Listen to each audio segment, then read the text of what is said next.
Et nous sommes de retour avec Fabrice Coustet. Bonjour Fabrice. Bonjour Lucie, bonjour à tous. Alors hier, l'effet Super Mario, comme on a l'habitude de le dire, n'a pas fonctionné. C'était plutôt même la douche froide sur les marchés. Après les annonces de la BCE, le CAC 40 a décroché de 3,58%, tandis que l'euro, lui, a repris de la hauteur. Effectivement Lucie, c'est la douche froide pour les marchés.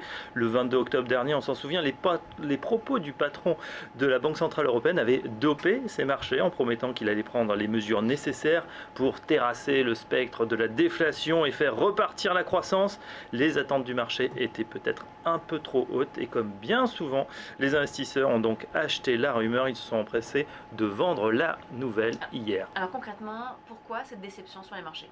Aux yeux des marchés, la Banque Centrale Européenne en a fait trop peu. Comme attendu, elle a bien abaissé son principal taux directeur, le taux de dépôt au jour le jour à moins 0,30%, mais on attendait une double taxation entre les banques qui ont un niveau de dépôt élevé et celles qui déposaient un petit peu moins. Il n'en a rien été. Sans surprise, là encore, la planche à billets va tourner un peu plus longtemps que prévu, jusqu'à mars 2017 au lieu de septembre 2016, mais elle ne tournera pas plus vite. Et surtout, la Banque Centrale Européenne ne diversifie pas ses achats au-delà du marché obligataire, malgré des doutes sur les effets de cette politique sur l'économie réelle.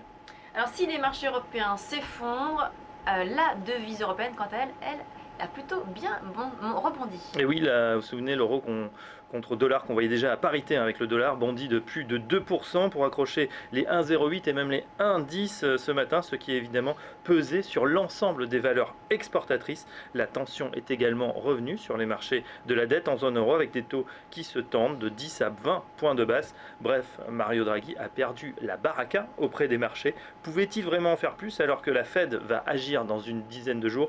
Pas évident, une chose est certaine, l'année boursière n'est pas terminée.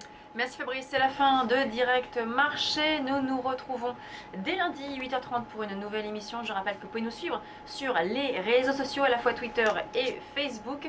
Et je vous laisse quant à moi avec la suite du programme de TV Finance, Direct Gestion et Direct Investisseur. A tout de suite.